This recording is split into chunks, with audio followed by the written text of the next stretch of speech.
The hospital waiting room was a place Daniel never liked. The walls were a faded cream color, the kind that looked like they had soaked in years of sorrow. The fluorescent lights buzzed faintly, throwing a cold, unforgiving glow over the room. Chairs lined the walls, their cushions stiff and unwelcoming, occupied by people wearing the same expression: fear, exhaustion, and the desperate hope for good news. Daniel wasn't supposed to stay long. His grandmother had just finished a routine checkup, nothing serious, and he'd promised himself he would stop by, say a quick hello, then head back to his apartment to finish the work he had been putting off.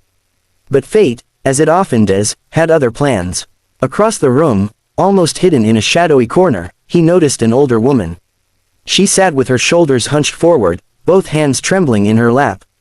From where he sat, Daniel could see the way her chest rose and fell unevenly, like each breath was a struggle. A tissue clung to her fingers, wet and crumpled, her eyes red and swollen. She was crying silently, trying to contain the sound, but her grief seemed to fill the air louder than any wail could have. Daniel tried to look away, telling himself it wasn't his business. She was a stranger, he had no right to interfere. But his heart kept tugging at him, the way it used to when he was a little boy watching his mother comfort strangers at church. Something inside whispered that leaving her alone would haunt him. Finally, he stood. His steps were hesitant, his palms damp, as if approaching her required more courage than he had. When he reached her, he lowered his voice. "Ma'am," he said softly, "are you all right?" Her head lifted slowly, and their eyes met. Up close, her face looked even more fragile, her expression hollowed out by fear. She tried to speak, but all that came out was a shaky breath. Then she shook her head, as if the simple act of admitting she wasn't all right was too heavy a truth to carry. Daniel swallowed, his throat dry. He didn't know what to say, so he did the only thing that felt right in that moment: he sat down beside her.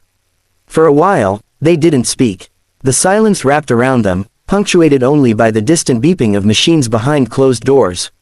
Finally, as though guided by instinct, Daniel reached out and gently took one of her trembling hands in his own.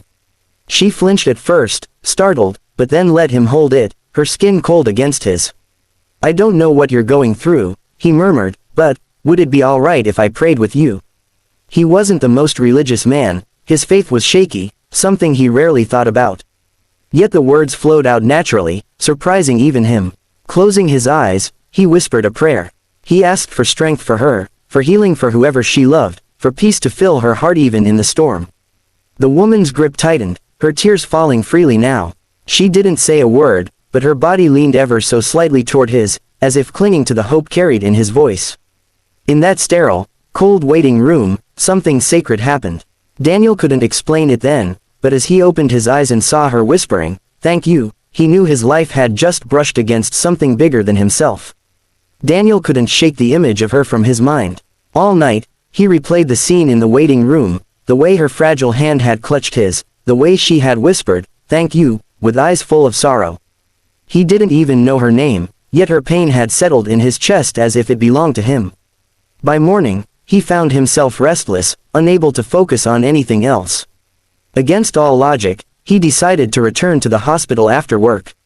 He walked down the familiar hallway, his heart thudding with doubt. What if she wasn't there? What if she thought he was intruding? Still, he pressed on. And then, near the ICU doors, he spotted her. She stood rigid, her eyes fixed on the double glass doors that swung open and shut as doctors and nurses hurried through. She looked smaller in the harsh light, as if fear had drained her strength. When she noticed him, her face shifted, first surprise, then something softer. "You came back," she whispered, her voice breaking. Daniel nodded, a little awkwardly. "I just wanted to check on you. See how you're holding up."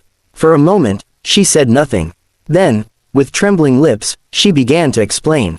Her name was Evelyn, and her only son, Matthew, had collapsed unexpectedly 2 nights ago. A heart condition, the doctors said, one she hadn't even known he had. He was young, just 27, full of dreams and laughter, now lying unconscious in a hospital bed, hooked to machines. She had no husband, no family nearby. Matthew was her world, and now she was watching that world slip away. As she spoke, her voice cracked under the weight of her fear. Daniel listened, feeling something stir inside him. He had never experienced the kind of loss she was facing, but he knew loneliness. He knew what it was like to sit in silence with no one beside you. He couldn't leave her to endure this alone. "Would you like me to wait with you?" he asked. Tears welled in her eyes again, but this time they were mixed with relief. She nodded. That night, and the nights that followed, Daniel stayed by Evelyn's side. Sometimes they prayed, sometimes they just sat quietly, and other times she told him about Matthew. She described his love for playing the guitar, his dream of opening a cafe where people could gather and feel at home, his habit of laughing so hard he made everyone else laugh too. Listening to her, Daniel felt like he already knew Matthew. The more time he spent with Evelyn, the more Daniel began to see his own life differently. He had been running on autopilot, work, eat, sleep, repeat, thinking success meant climbing ladders and collecting paychecks. But here, in the hospital, in this space between life and death, he felt something he hadn't felt in years: connection, meaning, purpose. Then one evening, as they sat in weary silence, a doctor approached. Daniel braced himself, fearing the worst. But the doctor's face carried a small smile. "He's responding. It's going to be a long road, but he's fighting. He's going to make it."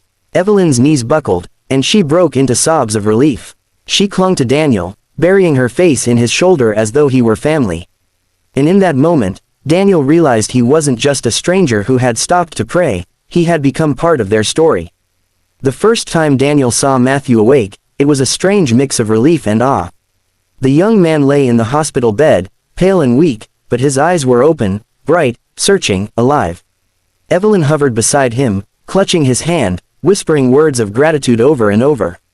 When Matthew noticed Daniel standing awkwardly near the door, Evelyn introduced him as though he were more than a stranger. "This is Daniel," she said with a tremble in her voice. "He's the one who's been here with me. He prayed when I couldn't. He stayed when I was alone." Matthew's lips curved into a faint smile. His voice was hoarse, barely above a whisper, but steady enough to say, "Thank you. I don't know how to repay you for what you did for my mom." Daniel shook his head. "You don't owe me anything. I just couldn't walk away." But inside, he felt something he hadn't in years, like he was exactly where he was supposed to be. As Matthew's strength returned over the following weeks, Daniel kept visiting. What had begun as chance encounters in a sterile waiting room grew into something deeper. A friendship, a bond stitched together by tears, prayers, and long hours of uncertainty. Evelyn treated him like family, often bringing him coffee or homemade sandwiches. Matthew, when strong enough to talk more, would tease Daniel about his serious expressions and insist he share more about his own life. It was in those conversations that Daniel realized how much he had been drifting. He had always thought success meant long work hours, money in the bank, and ticking off goals. But listening to Matthew talk about his dream cafe, a place filled with music, community, and warmth, Daniel began to see a different kind of richness. Here was a man who had nearly lost everything, yet he spoke with more passion and gratitude than Daniel had ever felt. When Matthew was finally discharged from the hospital, Evelyn insisted Daniel join them for dinner. That night, around a small kitchen table filled with simple food, Daniel felt a sense of belonging he hadn't known in years. He laughed until his stomach hurt, listened to Matthew strum his guitar, and caught himself thinking, this is what matters. Not deadlines, not promotions, this. Months later, Daniel sat in a bustling cafe that smelled of fresh coffee and baked bread. It was Matthew's cafe, his dream, now a reality. Evelyn served pastries behind the counter, beaming with pride, while Matthew entertained guests with his guitar. And in the corner, Daniel sat watching, humbled. Evelyn came over, resting a gentle hand on his shoulder. "You know, Daniel, none of this would have been possible without you. That night in the hospital, you were our miracle." Daniel shook his head, smiling faintly. "I think I needed it just as much as you did." He realized then that his life had changed forever, not because of something grand, but because he had chosen to sit down, hold a stranger's hand, and pray. That one simple act had given him a new family, a new purpose, and a new understanding of what it truly meant to live.